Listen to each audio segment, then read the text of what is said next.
So here is the brief content as to what we will be reading in this chapter. The first topic is location. India is a vast country lying entirely in the northern hemisphere, which means above the equator.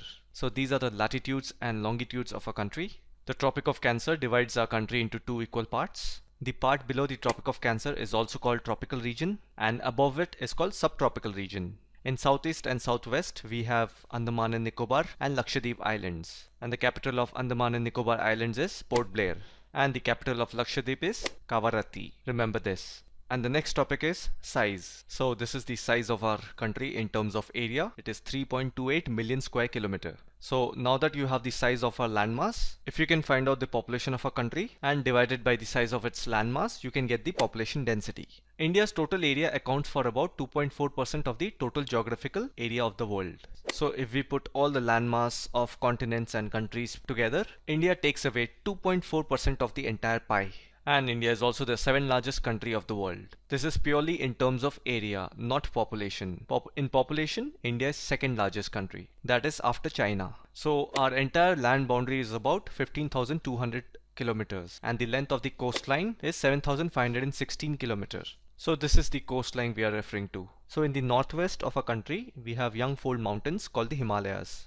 And the reason it is called young is because it was formed 50 million years ago, when Indian plate collided with the Eurasian plate.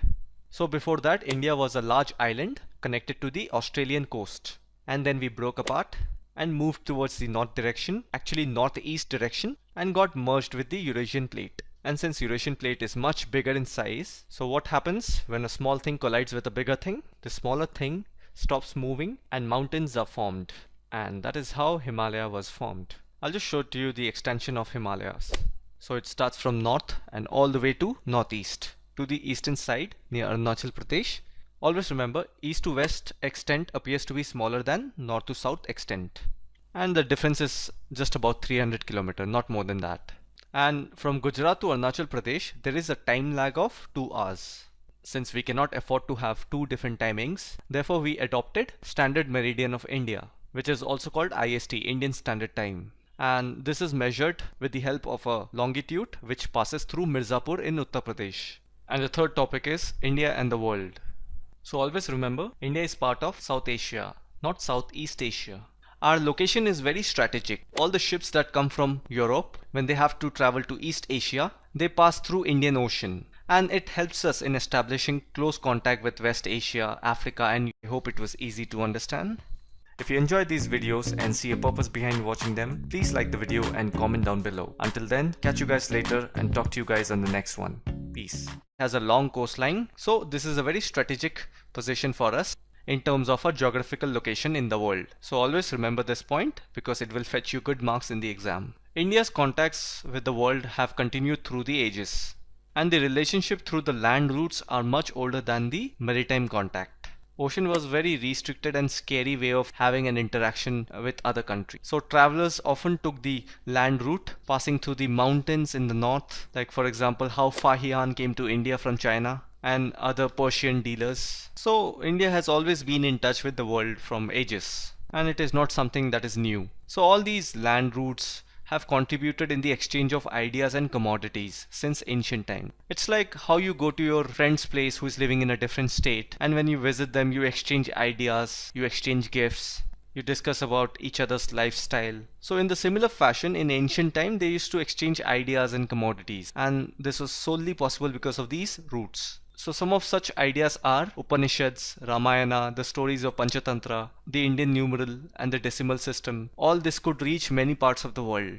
And then there were some commodities like spices, muslin and other merchandises were taken from India to different countries. And on the other hand, the architectural designs of Greek and European came to our country. You can see the same example in domes and minars of all the monuments that we have. So these architectural styles came from Western Asia. So all of these ideas and information traveled across time. So they were never produced at one place. They were all imparted, exchanged, carried forward. And the last topic is India's neighbors. So as we read in the earlier paragraph that India has an important strategic position in South Asia.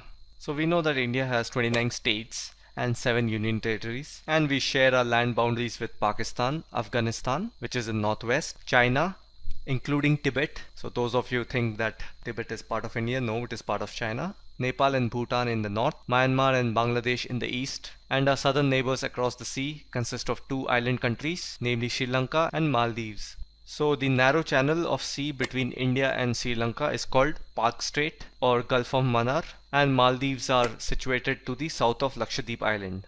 And India stands apart from the rest of Asia because India has all major ethnic groups found in Indian subcontinent. So some of the ethnic groups in India consist of African ethnicity, then you have Chinese diaspora, then Dravidian people, then we have Iranians, Indo-Greek, Indo-Aryan, we have Jews, Europeans, French ethnicity. So all these ethnic groups exist in our country, and that makes India totally different from other Asian countries. And with this, we have come to an end of this chapter. It was a